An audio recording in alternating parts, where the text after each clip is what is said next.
Aquarius, good afternoon. Today is Sunday. We're looking into March for you, the first reading of the month of March. There'll be others, but this will be like a more general message, I guess, being the first one. We're going to start with a makeshift card. It's a brand new deck I made. So it's got fresh energy in it. We're going to use that to look into March for you. As one card that wants to come out, I'm actually going to take that one.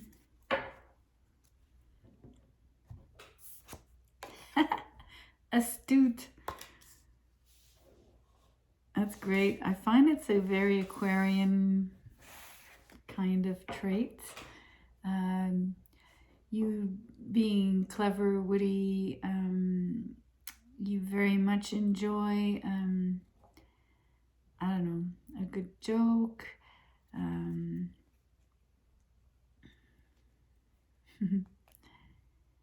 You do enjoy a good debate, so you enjoy anything that would keep you on your toes when it comes to, you know, being quick, astute. Let's look at the tarot to see what you're astute about, like where you're applying this particular skill.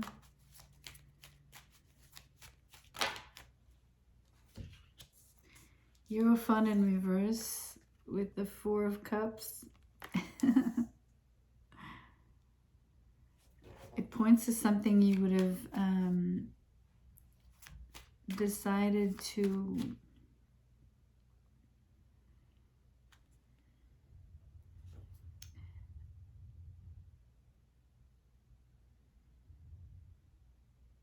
I don't know if you would have decided this.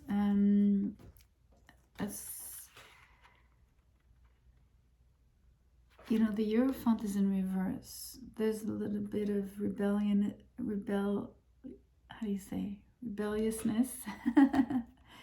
on this card. So it could have been intentional, or being quite unaware of being rebellious, actually. So maybe it sits better with me to tell you this, that because you might be a little unconventional and different, and mostly you don't like to be coerced. There are many times when you feel pressured in this way, then you prefer to not engage in any way. Like it's like having someone tell you to turn right. And the more they tell you to turn right, the less you want to go right. So you might end up going left or a different direction, but it's the feeling that I get.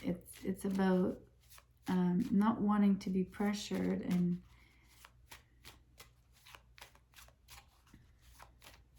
let's keep pulling. Five of Wands in reverse. I think the tactic, what's astute, maybe you do this, you avoid conflict altogether. You know, you choose to avoid conflict, and that's what's actually smart.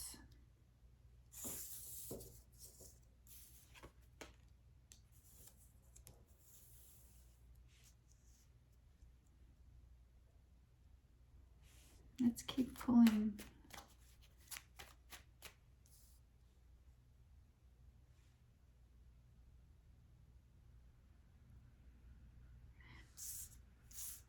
I just want to point out, because the 5 echoes the 5, right?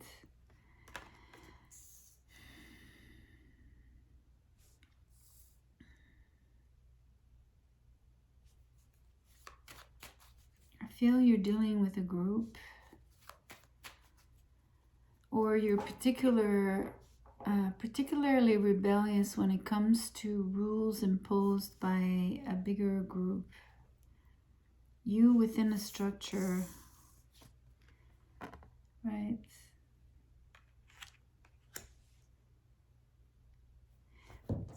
Let me show you why I say that. Because 4 is less than 5. 5 on both sides.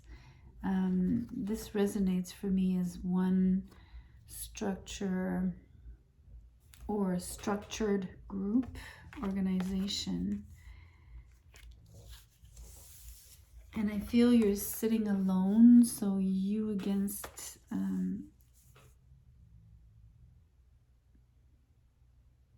the pressure comes from a group. It's very Aquarian, because Aquarian are very individualistic and yet very human, open to the world and humanity at large, right? So we're sensing this, the same thing. It's you against the world. But in this particular case,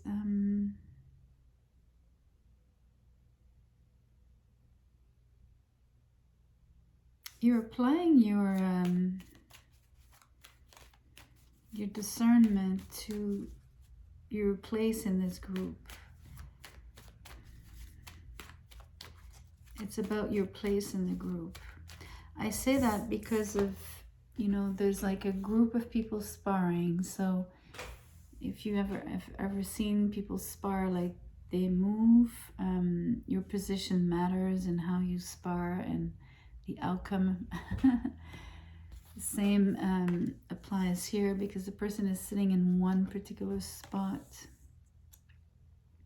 I feel like the place you occupy, physically occupy, matters.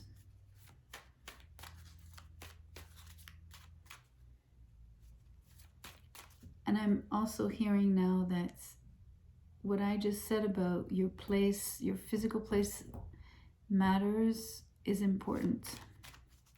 I heard it's not to be taken lightly. Literally, that's what I heard.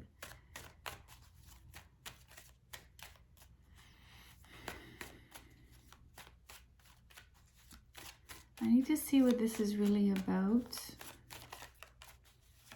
Like, what's this place in the group and why does it matter? Because that's the most important thing that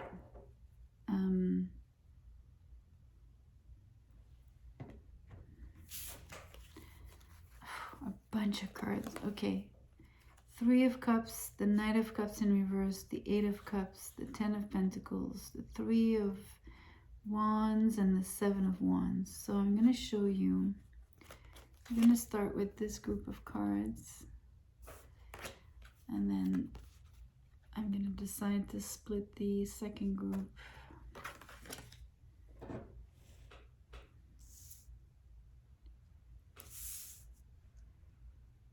Well, whatever place you occupied in the group, you've left that place. You've literally left that place physically. I'm sighing. It's interesting. This is the group again. And you're not going forward. You're not going to go and mingle with them, and you're actually leaving. So it's really strong here that, you know, you wanted to go towards them, but the Knight is in reverse. So instead of, you know, what ends up happening is, as a human, you end up leaving. I say that because I said human, because the horse, even if it's a knight, without wanting to, I put more emphasis on the horse here for some reason. So that's funny. It makes me want to say that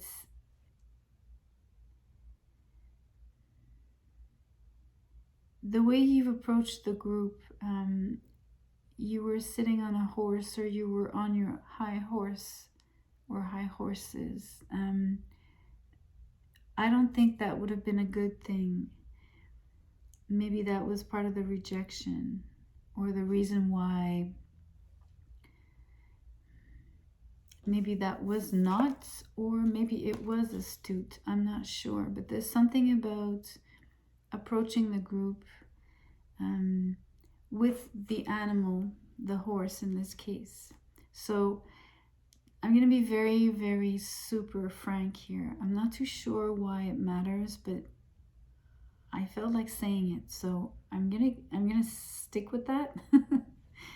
I'm gonna see if I can think of why I'm bringing in the horse. I'm not too sure, but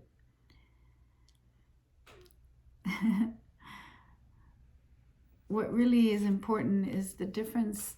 You leave without your horse and you go in a different direction. So I think that's important,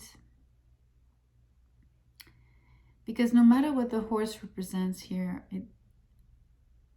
all in all, I think intuitively what I'm trying to say is that you came in with something, or somehow with, whether it's an attitude or whatever it was that you brought with you, helped or might have hindered the situation. I'm not sure. I feel it might have hindered the situation, or let's say it didn't.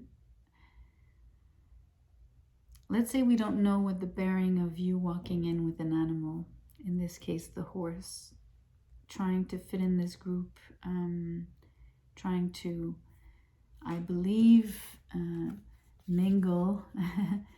Although there's like basically two forms of mingling here. One is happy and collaborative and like felt like a celebration and a coming together, versus, you know, conflictual and filled with competition. So anyway, the horse bit there, what matters is the fact that there's something that you leave behind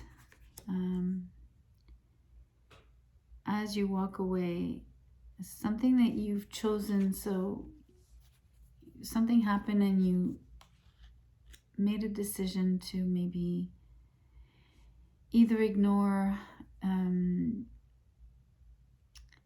choose to overlook, or just not want to partake in. Again, I'm not sure if that was astute or not of a decision. I'm not too sure.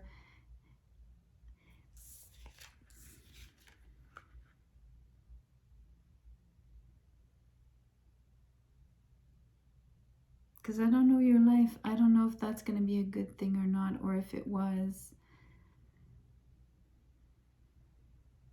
Intuitively, I think it is good that you left the horse behind. It's like saying,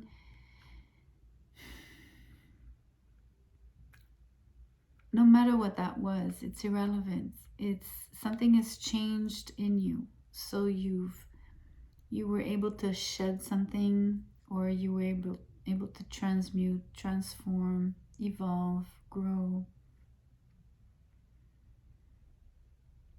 It could also be seen as you've paid the price for something, for sure. You could also see it that way. Anyway, you move into this, right? 10 of Pentacles in reverse, 3 of Wands, and the 7 of Wands in reverse.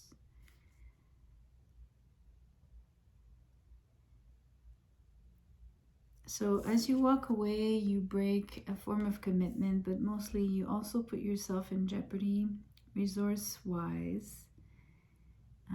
Again, that could be felt as astute or not so astute. I'm not too sure. I have to be clear about what I've been sensing. I feel that you'll experience both. That sometimes you've made astute choices and sometimes maybe less astute choices. And I think we see both here.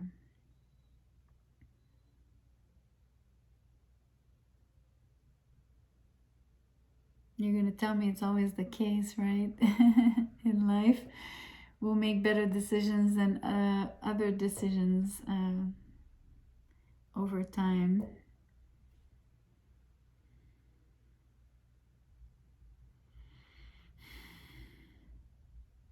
Anyway, there's something you're really looking forward to. And I enjoy the fact that first you walked away, but now your attitude is different. You're much more open to things. You've let your guard down. You're much more hopeful. you feel you have a bright future ahead of you, and for some reason you're leaving behind.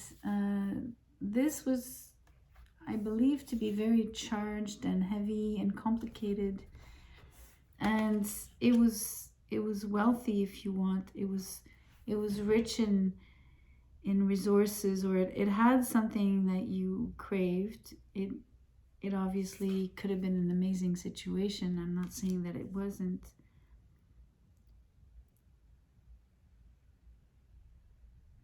It was very abundant. But I feel it could have been also very heavy, or could have become heavy over time.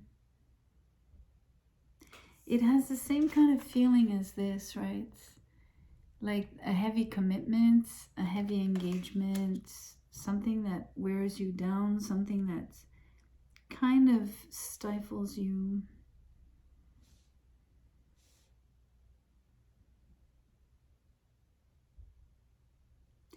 What I find is really astute. It's really interesting. It's like you went from like really removing yourself from the competition twice, right? You walked out on a love situation maybe, or if it wasn't love, like I'm talking about love now, but I've been talking mostly about your integration in a group. But it could be seen as, in your work, it could be with your friends, it could be any area really, even in love. So family, all of it. So I'm not gonna necessarily apply just one category.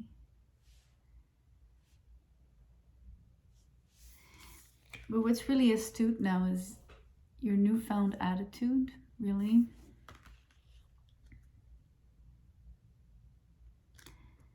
I'm also sensing that you're consciously making a sacrifice when it comes to what might be more, what appears more lucrative or more,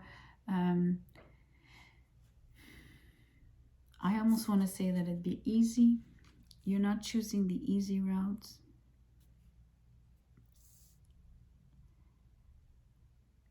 I feel it might be a very astute choice, but who knows?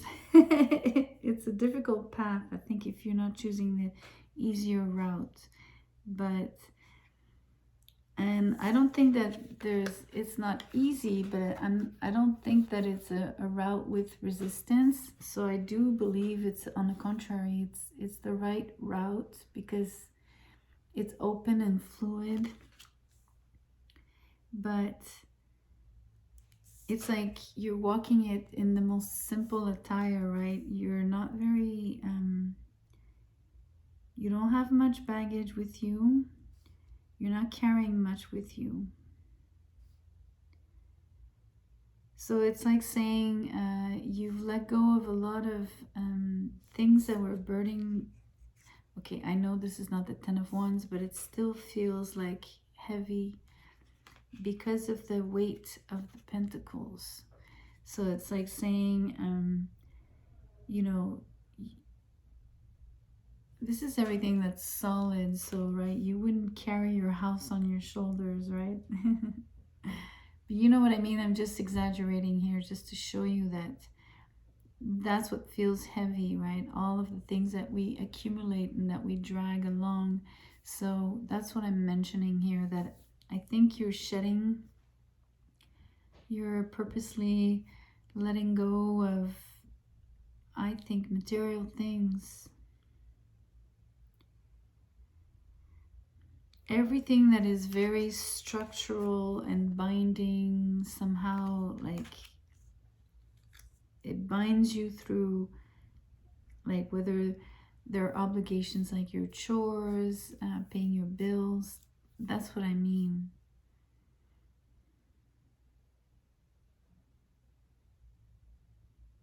Because the binding comes from the commitments. It comes from the responsibility that comes with having these things. And by extension, that that come with belonging with this particular group and within this structure, because this is truly a very highly organized structure. The cards are in reverse because I don't think that you are feeling very at ease within that structure. I think you still function, but I don't think you feel comfortable. I feel that you have some form of natural opposition to the way things are run, or the kind of rules that are in place here.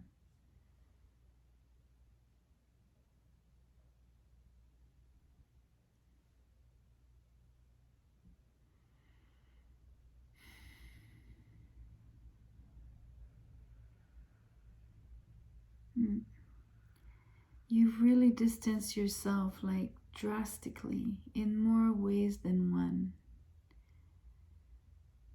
You've sat alone, you've sat in silence, you chose not to move forward. You've not just chosen not to move forward, you've actually walked away. So you've took even more distance. But I really enjoy to see you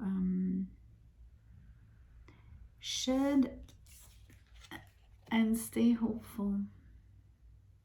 And basically, even the shedding, you've shed your protection mechanisms, right? Or defense mechanisms, because I think that we should always keep like some kind of protection to a degree, right?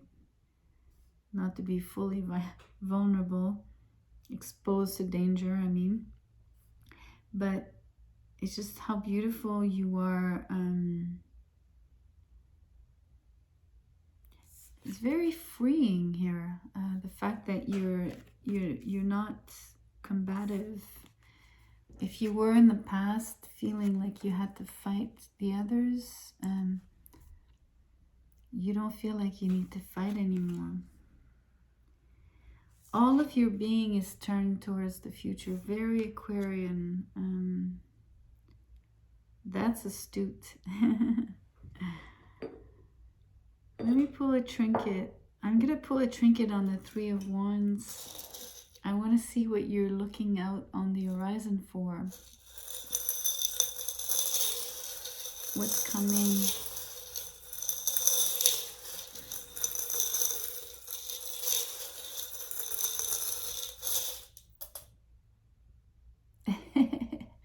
A wolf. But he's howling.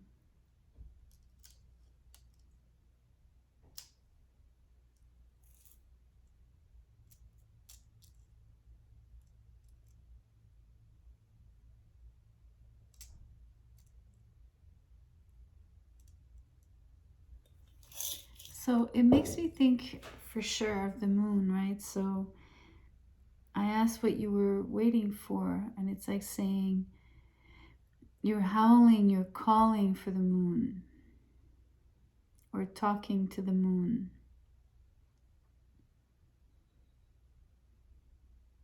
You're also talking to the other wolves.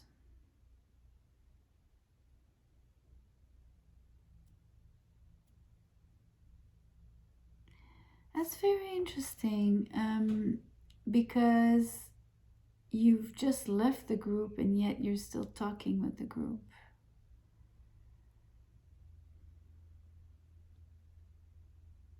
Maybe you do it from just a bigger distance. Maybe your voice is different, you express yourself differently. The fact that you are speaking to the moon,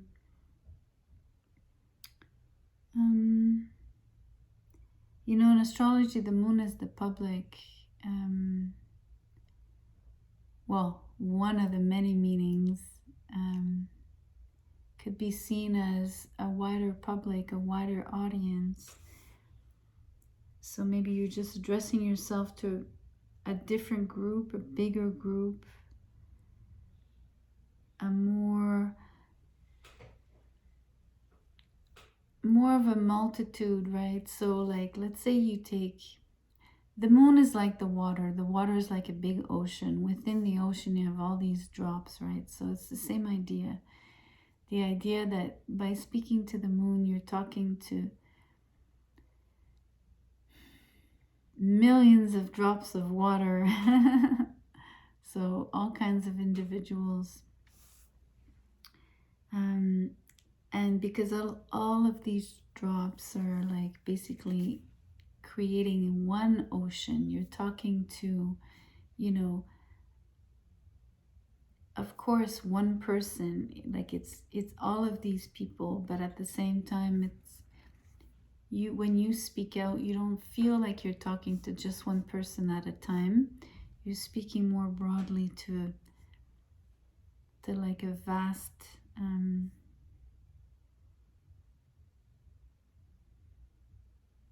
I don't know if I'm clear here. It's difficult to express. Like, you're speaking to many individuals, but you are not speaking to them one by one. You're speaking to them in general. It's another way of saying it.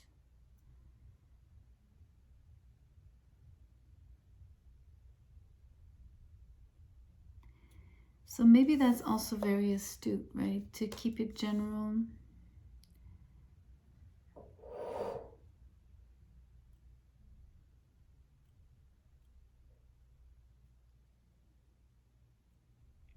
Yet you're still talking to a group of like-minded individuals when it comes to the wolf pack. It's interesting. I like that.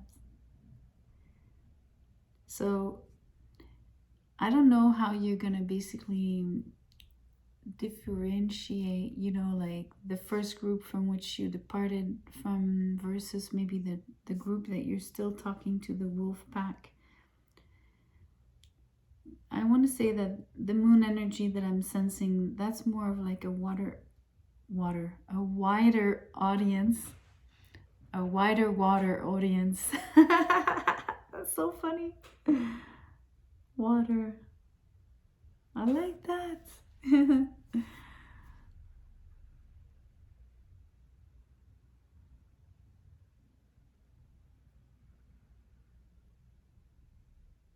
You know why I like that? Because I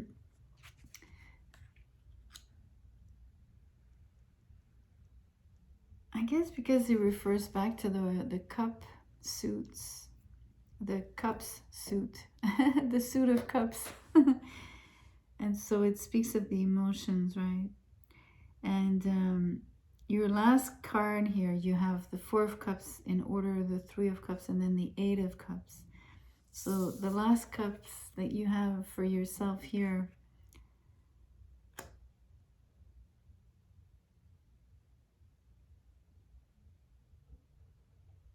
it's a card of, you know, I feel somewhat depletion, being depleted of emotions or gratifying emotions, to be more precise. So maybe it's a way of like finding, obtaining, accessing, touching, connecting with more water in your life. Especially if you feel that it's something that's difficult to keep around you or within you, right? Especially if you'd be dialoguing with the moon. It feels like you are in great need of emotions in general. I think you're also in great need of the quality of those feelings. Like, I think you may be purposely or on the quest here for, you're looking for emotions that truly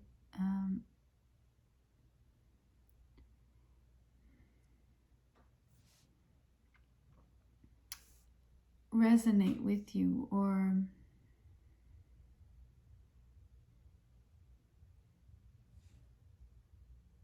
that'll just be really, really beneficial. So all of this I'm reading here just now, this last bit about the water, right? It came because I made a slip of the tongue, and it's not really fully visible here. It's just that it came out, and it's very covert.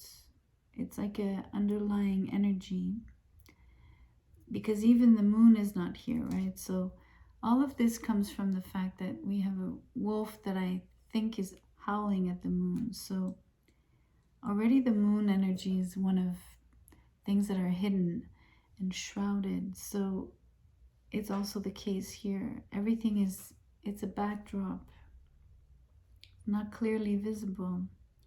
So it's being felt. So I think it needed to be said for you to, if you were not aware of that it's something that you were,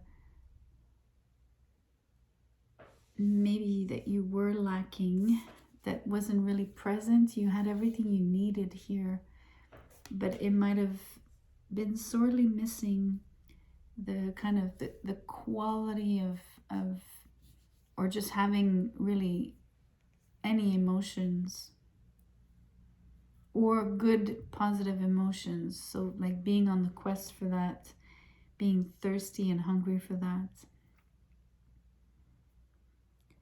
and taking the necessary actions to basically correct that for oneself and to get it back, or to make sure that it's part of your life. Hence why you're letting your guard down as well. Maybe that's why you're opening up your throat chakra, to be able to really like let it all out.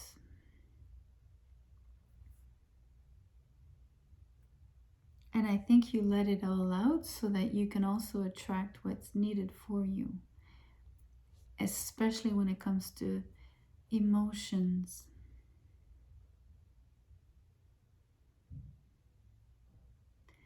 Anyway, I didn't expect to say this kind of stuff here. I never know what's going to come out, really.